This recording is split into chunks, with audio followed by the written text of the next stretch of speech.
As the torrential rain approached, my dependent younger brother took my card and went out, claiming he was going to buy supplies. Unexpectedly, he turned around, sealed the door shut, and completely disappeared. As I was on the brink of death, he suddenly sent me a video. In the video, he was comfortably nestled in the arms of his good buddy, Benjamin, shamelessly saying, "Sis, you've always adored me the most, but why can't you accept me being with Benjamin?" So I had no choice but to lock you up and move in to live with Benjamin. Don't worry, once the rain stops, if you agree to let me be with Benjamin, we'll come to rescue you. But the torrential rain never ceased, and I ultimately starved to death at home. When I opened my eyes again, it was the day my brother said he was going out to buy supplies. This time, I am determined to ensure these two deceitful men get locked in. Let them truly experience the baptism of an apocalyptic rainstorm, sis. It's been raining for 3 days, and we're out of food.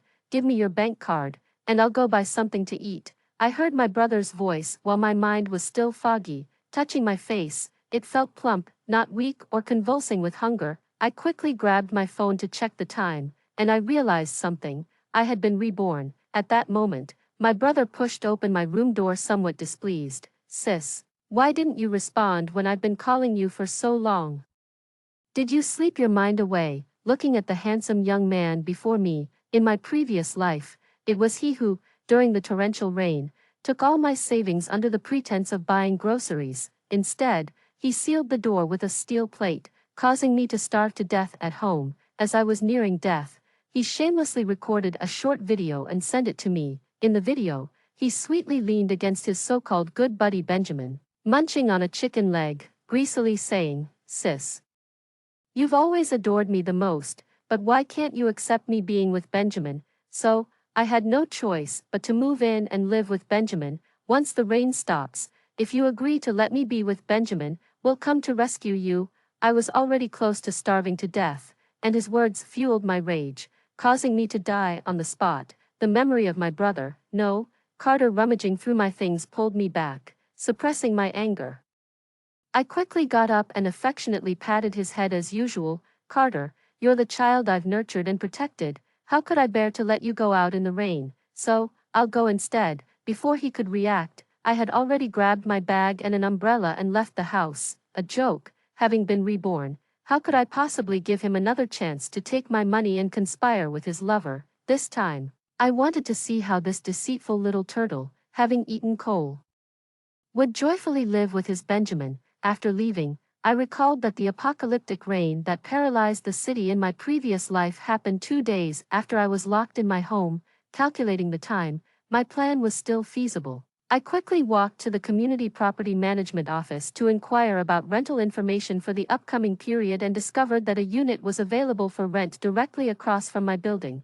It was simply furnished.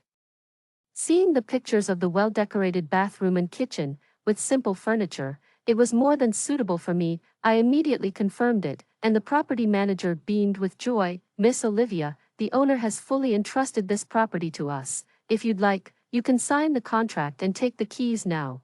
But aren't you already a resident of this community? Why rent another unit?" His delight was understandable, given that this community was rather remote, and a simply furnished unit was even harder to rent.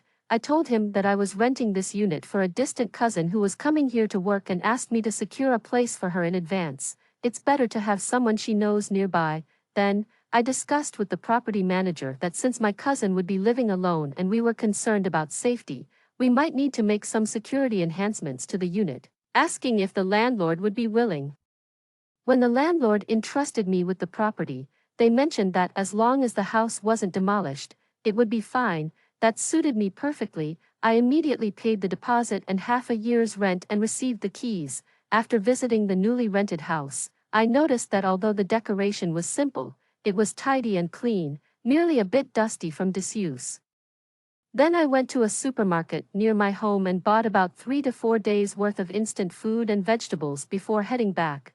When I got home, Carter immediately ended his video call with Benjamin upon seeing me. After putting away my groceries, I looked at Carter with a troubled expression. "Little brother, I just took on a job that requires me to travel to the neighboring city for a few days, and I need to leave this afternoon," I said. But I'm worried about leaving you alone here with this weather. Maybe I shouldn't go. He became anxious. Sis, don't worry, I'm 19, I can take care of myself, and besides, work is important. After saying this, he eagerly helped me pack my bags, clearly eager to spend time with his Benjamin. Of course, this was what I was hoping for. After packing, I transferred him a few $100s to help him manage his expenses and left reluctantly. I quickly took my luggage to the new rental and started looking online for workers to begin my renovation plan. I wanted to replace the door with a reinforced security door and the windows with new thickened models that allowed one-way visibility. Just these two changes consumed a third of my savings, and I would need more money for additional materials, but I wasn't worried. I simply used Carter's information to access various online lending platforms, and using AI face-swapping technology, I quickly secured over 200,000. After about an hour of discussion, I finalized the arrangements for the construction crew to come with materials the next day. While at the window, I saw Benjamin entering the complex and heading straight to my house. Love really makes people impatient. After seeing Benjamin go inside, I left for the wholesale market to buy supplies. While in the car, I tried calling Carter via video, but as expected, he hung up. 3 minutes later, he called back with an audio call. Sis, I was just showering and couldn't video call. Have you reached the station? I heard him panting. He really is desperate. I pretended not to hear that and said, I'm at the station, but I'm still worried about you. How about I buy you a ticket now, and you come with me? Then I heard Carter gasp, sis, focus on your work. I don't want to hold you back. I'm going to dry my hair now. Gotta hang up. Thinking about those two doing that sort of thing in my house was somewhat disgusting. In my previous life, my opposition to them being together was not because of prejudice, but because I accidentally discovered that Benjamin was like a USB device, plugging in wherever he went. It was simply that Carter doted on him and was willing to spend more money, which is why Benjamin was willing to spend more time with Carter. Even so, during their relationship, Benjamin was still actively using apps to meet others. I had registered on the same apps he used and found out through chatting with him, but my brother, blinded by Benjamin's looks and sweet words, wouldn't listen to me. He just thought I looked down on his choices and was trying to slander him. That led to a tragic incident. So in this life, I am determined to fulfill Carter's wishes and keep the two locked together. I quickly arrived at the wholesale market and first went to a home appliance wholesaler to buy 3 large freezers and the latest model of a mini water purifier that didn't need electricity, as well as a small solar heater. Of course, a small diesel generator was essential in case of a power outage that would affect the heating equipment. The shopkeeper asked why I needed these items, and I had to claim that I was a streamer who often stayed indoors. Hence the need for a substantial stock of supplies and a backup power source. After setting a delivery time, I also ordered several sets of shelves for organizing the supplies. Then I switched to a food wholesaler, buying 20 boxes each of instant noodles, mini hot pots, instant rice, sausages, lunch meats, and self-heating meals, along with a lot of dehydrated and freeze-dried vegetables that could be easily stored and rehydrated without much difference from fresh ones. After sorting out the food, I moved on to the wholesale department for daily necessities, purchasing enough sanitary pads, safety pants, and disinfectant wipes to last a year. I also found a kind of tablet that dissolves excrements at his store. They were pricey, but I bought quite a few as they could solve the toilet flushing problem in case the water supply stops. Next, I went to the hardware store and picked up some tools like hammers and wrenches that deliver strong impact but are also usable by a girl. I also bought a set of shelves, a few steel plates as wide as a palm, a nail gun, and a high-definition telescope. After all, I need to enjoy the heart-wrenching love story of Carter and Benjamin in this apocalyptic setting. Once everything was nearly ready, I went to the vegetable and fruit store to buy some relatively durable vegetables like potatoes, carrots, and celery, and also stocked up on a whole case of apples and grapefruits, along with various spices and grains. Of course, the butcher shop was a must-visit. I stocked up on steak, lamb chops, chicken, duck, and goose, which can all be frozen and eaten over a long period. As the day was turning to dusk, I found a delivery driver, gathered all the goods together, and set a delivery time. Then went to indulge in a luxurious buffet I had longed for but hesitated to spend on. Right after my meal, when I was about to take a taxi home, Carter called me. On the other end, Carter's voice was as crisp as ever, not at all like someone with ulterior motives. "Sis, how's it going? Have you settled in? How did the talks go? How long before you come back?" That was a rapid-fire trio of questions. His concern seemed superficial, probably more interested in how long Benjamin would stay. "Things are still under discussion, but there's a bit of trouble. It might take 2 more days than expected, so I'll probably be back in about 4 or 5 days. Shall I arrange for someone to buy some food and send it to you tomorrow?" Carter gave me a few reminders in a patronizing tone and then hung up. When I got home around 10 p.m., the delivery driver was already there. The driver was a nice guy and helped me move all the stuff inside. "Little lady, how did you buy so much stuff all at once? And all sorts of miscellaneous things too." I handed him a cup of water. "Brother, I'm a streamer, I don't like going out much, especially with the bad weather lately, so I stocked up on a lot, plus, some items are for giveaways to my fans during the streams." He praised me for being beautiful and kind-hearted, which made me blush. Before he left, I still reminded him, "Brother, the weather's been unusual lately. You might want to stock up on some food and essentials for your family, just in case." That was all I could do. Just give a reminder, whether he heeds it or not is up to him. The next morning, workers arrived on time with materials to start modifications. I covered all the supplies with sheets I had prepared in advance. This not only kept the items clean but also concealed them. After a morning of construction, my modifications were complete. Now it was time to do my part. I converted one of the bedrooms into a storage space with a freezer and shelves, organizing all the supplies neatly by category for easy access. Then I did a thorough cleaning.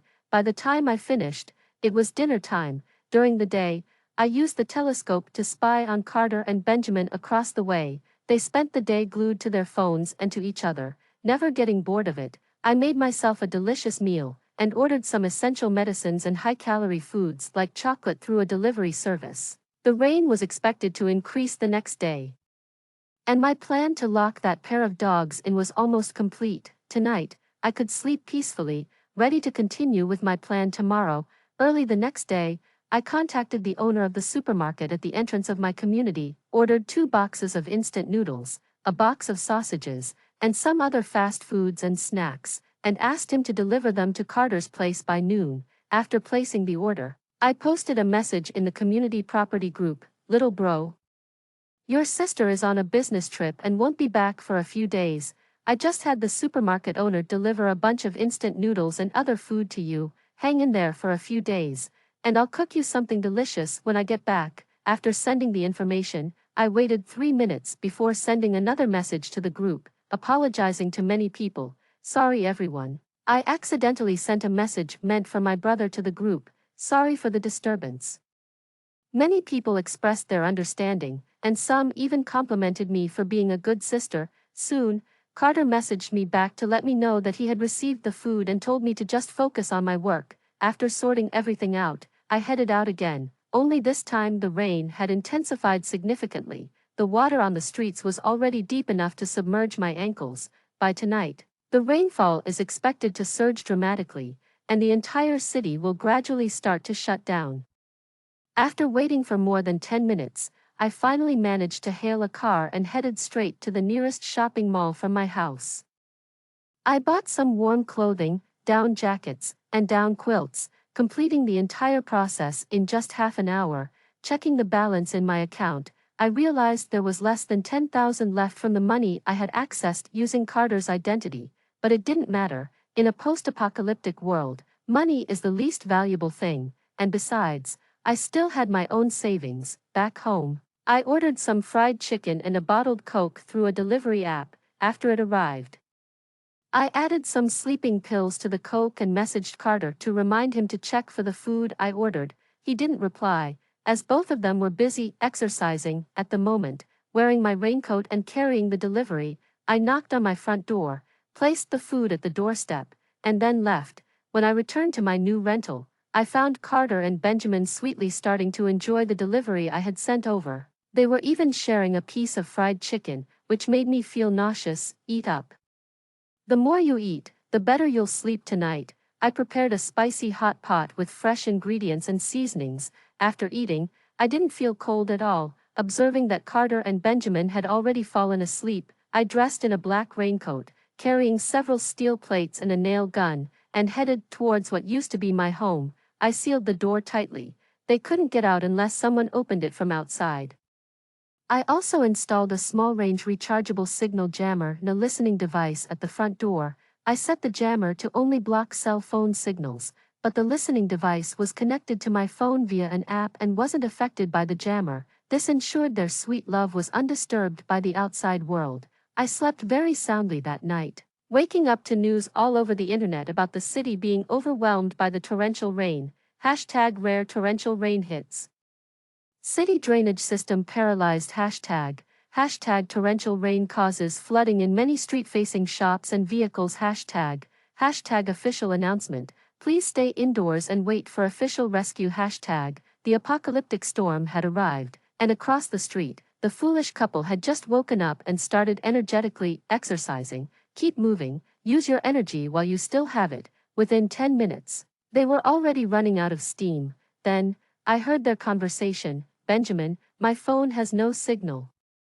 What about yours? Benjamin lazily picked up his phone, checked it, and replied in panic, mine neither. I thought to myself, don't get too excited, the things you're lacking will only continue to increase, including your lives. Unaware of the situation, the two quickly resumed normalcy, eating instant noodles and watching TV. I took a hot shower and then made a brunch, allowing me to keep my meals to twice a day without feeling hungry. After eating, I continued to follow the news online, which was full of complaints. How long will this rain last? I still need to go on a business trip. This drainage system is really trash. My car is flooded. I wonder if the insurance will cover it. One comment quickly sparked a heated discussion. Does everyone have enough supplies? This rain feels like the apocalypse. Luckily, this usually scorned fat nerd still has plenty of food. The comments varied widely. The guy upstairs must have read too many apocalypse novels, fabricating an end-of-the-world scenario.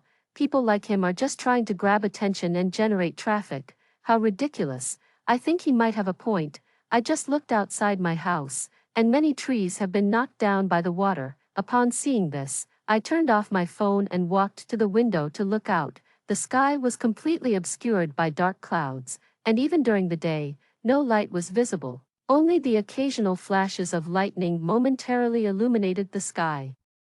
I started working out at home to build some strength and resistance.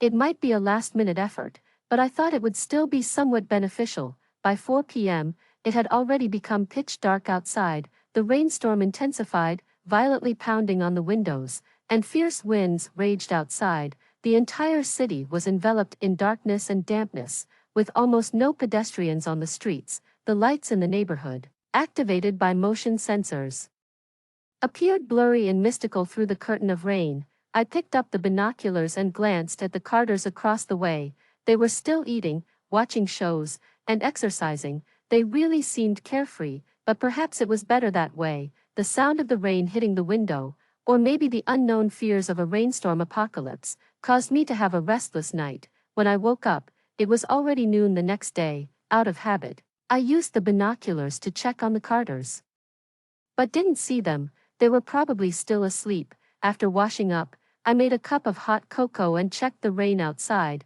It was heavier than yesterday, but not by much. In the neighborhood, the trees had mostly been knocked down by the storm, and even some of the turf had been washed away, turning the sidewalks into virtual streams. The residential property group was exploding. Is anyone from the property management here? The water is backing up into the hallway on the first floor. Can someone deal with it ASAP? My windows are starting to leak. Help. There were also many messages about paying high prices for supplies, but in the face of survival, money and favors are the least valuable things. I cooked myself some rice and paired it with spicy stir-fried chicken, dispelling the chill brought by the storm. In the evening, I took my binoculars and checked on the situation across the way while opening an app to listen in. At that moment, the two were not exercising but eating and talking. Benjamin, I feel something is off with this rain. and with no cell signal, we can't contact the outside world. We don't have much food left, said Carter. Benjamin thought for a moment and replied, let's ration our food for the next few days. We should last about 4 or 5 more days. By then, I believe the signal will be back, and we can quickly contact your sister to get us some food. Carter put down his food and snuggled into Benjamin's arms. Don't worry, the moment we get a signal, I'll call my dumb sister, just a little sob story from me, and she'll send us food, no matter the cost. Hearing Carter's words, I felt a tightness in my chest that I couldn't release. If it weren't for fear of drawing attention, I really wanted to open the window and yell at him. So, all my years of caring for him were seen as foolish in his eyes. But I knew I had to wait another 2 days before I could act, as the timing wasn't right yet. 3 days later, everyone began to realize the abnormality of the storm. Could it really be the apocalypse, and humanity was about to be wiped out? My neighborhood across from mine in the city's village has been completely submerged, and many are gone. When will official help arrive? Are we going to starve to death at home? Such posts surged to the top of the trending searches, and finally, in the evening, there was an official response. According to the meteorological station, this is a once-in-a-century rain disaster. Citizens are urged to stay indoors and not go out. Rescue operations have begun, and we will find appropriate locations to drop emergency supplies. The people in the community group also started discussing the official announcement hotly. Who knows how long it will take to find these drop points for supplies? I have no food left at home. Yeah, all I have left at home is some cereal. Does anyone have other food they're willing to trade? At that point, I began typing on my keyboard. Good evening, neighbors. I was on a business trip before the storm, and now I'm stuck out of town, unable to contact my brother at home. Can someone please check on him at Building 3, Unit 1, Apartment 1002, as a reward? I can offer some of the instant noodles stored at my place to anyone who can help. Please message me privately if you're willing to help. I can tell you where the spare key is located. Thank you. After sending out the message, many people in the group expressed their willingness to help, but I didn't respond immediately and waited for half an hour before posting again. Sorry for the earlier message. My brother has contacted me. I apologize for the inconvenience and for using public resources.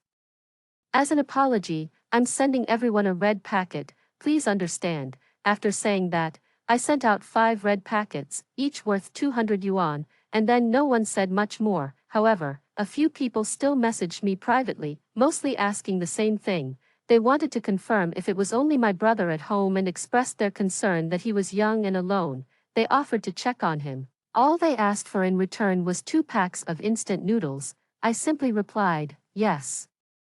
My brother is alone at home. After replying, I stood by the bed with a hot chocolate in my hand, observing the movements across the street. At this moment, Carter and Benjamin, exhausted from their physical exertions in the evening, lay naked and embraced on the living room sofa, sleeping. Through my monitoring app, I heard some noises at the front door. This must be the place.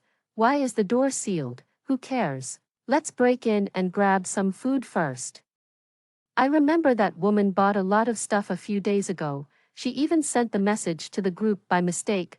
Doesn't this count as burglary? Right now, I just want to survive, nothing else matters. After they spoke, I heard the sound of them prying off the metal bars and breaking the lock. I took a sip of my hot chocolate, warm and delicious. In less than 10 minutes, the door had been pried open, and 4 men came into view. Holy shit, wasn't it supposed to be just a little brother?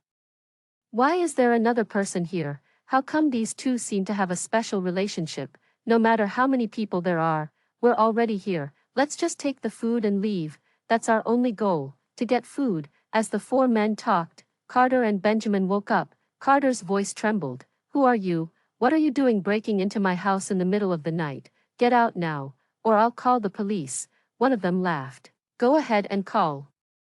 See if the police can make it in this damned apocalypse. Benjamin was too frightened to speak.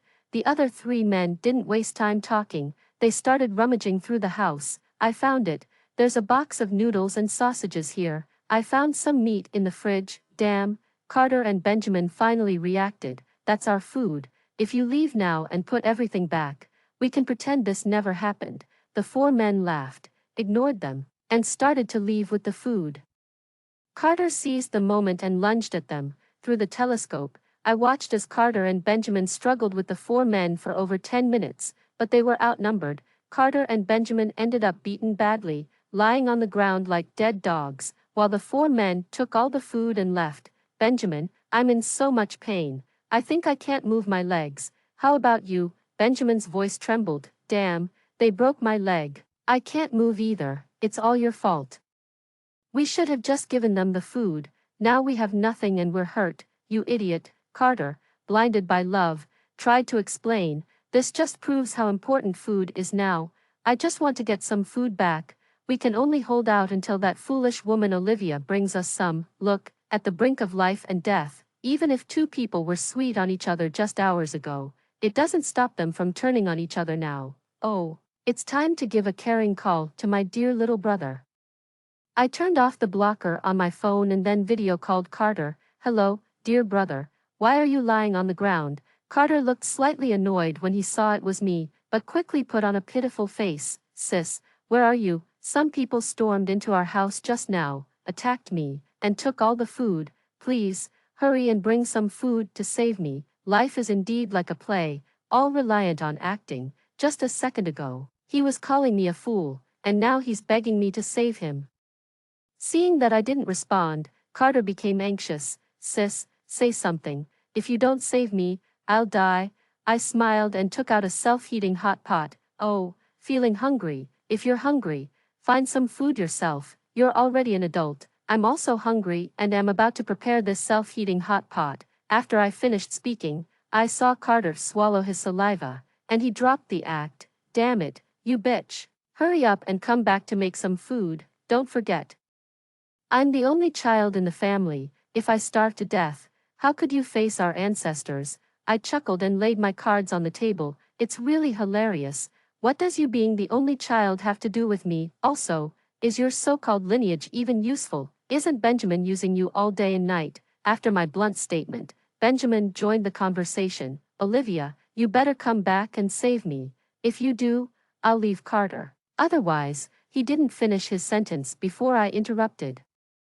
Sorry, gentlemen, I'm going to eat my hot pot now. You two can stay locked in, doomed to be together forever. After saying that, I hung up the video call and started enjoying my little hot pot. It tasted better than any hot pot I had ever eaten before. Carter kept calling me.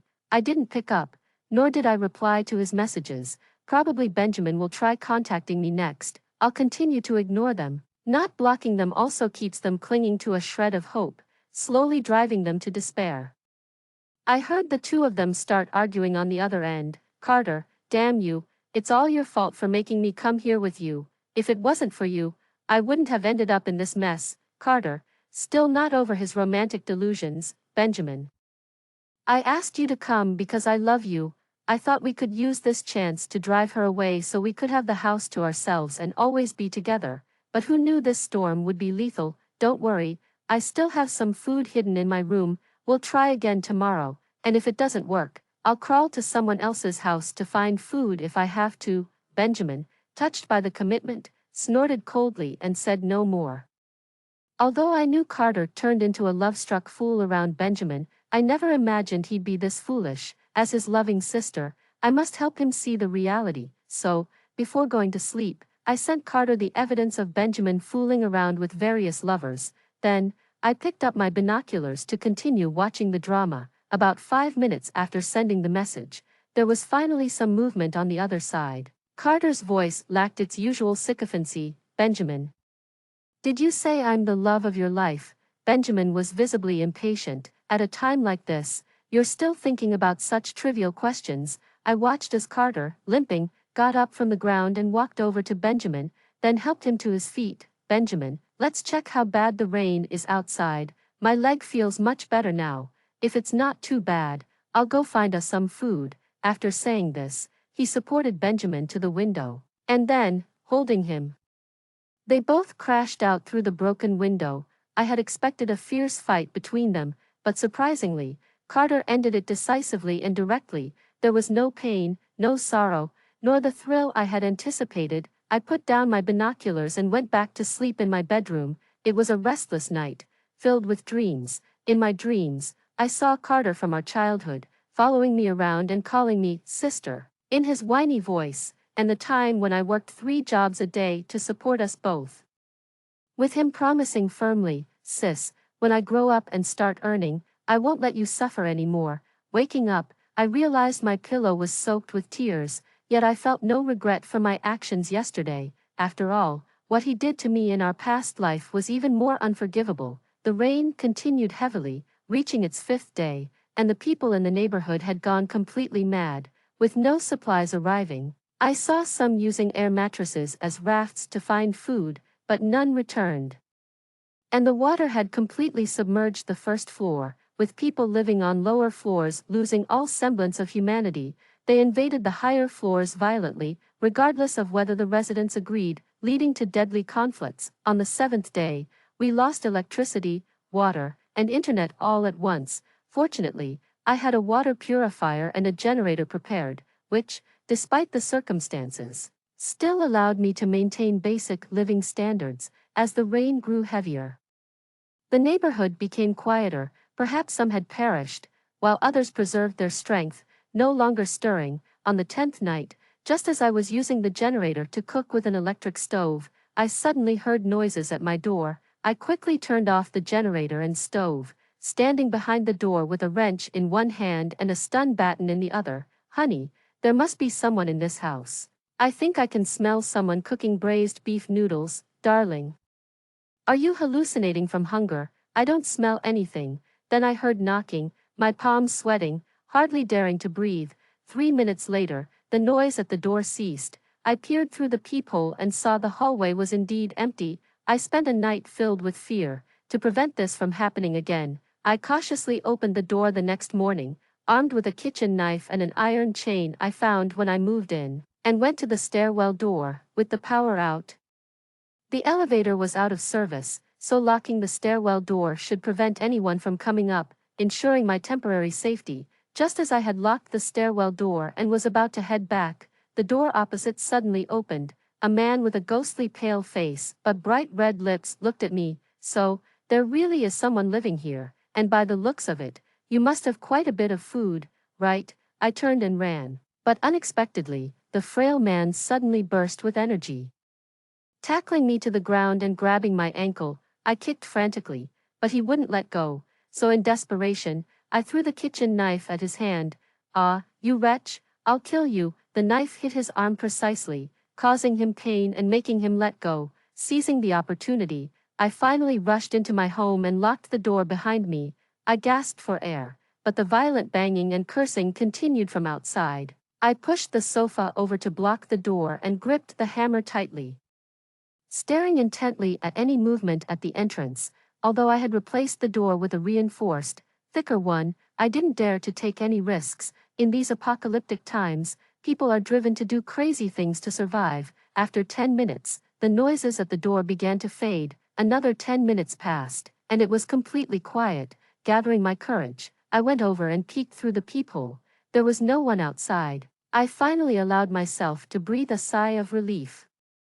And it took a large glass of water to calm myself down and think. I distinctly remembered the property management saying that the apartment opposite was an unsold, vacant unit, which was why I had been pleased with renting my place. So where did that person who appeared come from?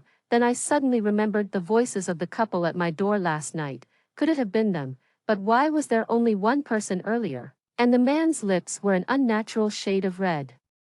Could it be that he had harmed his wife? The thought sent a chill down my spine. All day, there was no further noise from across the way, but I couldn't eat anything. At midnight, I forced myself to eat some chocolate and bread, knowing I had to deal with the potential threat across the hall. At 3 in the morning, I opened the door, hammer in hand and a knife tucked into my waistband, and walked to the apartment opposite. The dim emergency light in the hallway showed that the door lock there had been completely removed. My suspicions were confirmed. I gently pushed open the door, a strong smell of blood hitting me, suppressing my discomfort. I began searching for my target, guided by the faint light from outside. I saw the man lying motionless on the floor by the living room window. I quietly approached him, standing next to him. I hesitated several times with the knife at his neck. but couldn't bring myself to do it. As I steeled myself for the last time, ready to strike, I realized he seemed to have no breath. To confirm, I boldly placed my hand on his chest. No heartbeat. I checked his pulse, also nothing. I took out a flashlight and noticed a piece of paper with some red writing next to him. I quickly picked it up and returned to my apartment. Under the flashlight, I saw it was a blood-stained letter. The letter read, "I don't know if this note will ever be found, but if it is, it means I am already dead. I deserve to die. It's nobody's fault but this cursed rain. We hardly ever cooked at home, so we had very little food stored. Then the floodwaters rose into our home, and I had to carry my wife up, floor by floor, hoping to find someone who would take us in. No one did. Until we reached the 10th floor and found this apartment with a basic lock installed by the developers, which meant it was unoccupied. Using the last of my strength and our only knife, I broke in, and we found temporary refuge, but we had no food, and the next morning, when I heard some noise in the hallway, I sneaked to the door and saw the woman from across the hall. She looked well, surely she had food, so I made a move, but having been hungry for so long, I had little strength and not only failed but injured my hand. After crawling back, fever set in along with hallucinations, and I did something monstrous. When I came to, I found I had killed my wife. I began vomiting uncontrollably. She was gone, and I could not go on. I ended my own life. I'm sorry, my wife. I'm sorry to the lady across the hall. After reading, I realized my eyes were filled with tears. I burned the blood-stained letter, opened the window, and scattered the ashes into the air, hoping the endless rain would soon stop. For 3 months, I survived on the supplies I had hoarded, living like a zombie, no news, no communication, just surviving on instinct. In the 4th month, when I was almost at my breaking point, the rain finally stopped, and hope reignited in me. 3 days after the rain ceased, I opened the window to breathe fresh air, and suddenly sunlight broke through the thick clouds. I heard the roar of helicopters overhead and a voice from the sky announcing, "Citizens, the rescue team has arrived, please." That moment, I lifted my head to greet the warm sunshine, listening to the most wonderful sounds of the world, indulging in the joy of surviving a catastrophe. Olivia, I did not waste the opportunity given by the heavens to be reborn. I took out the last can of beer and toasted to the sky, to the winds of this world, to the light of hope, to the days to come.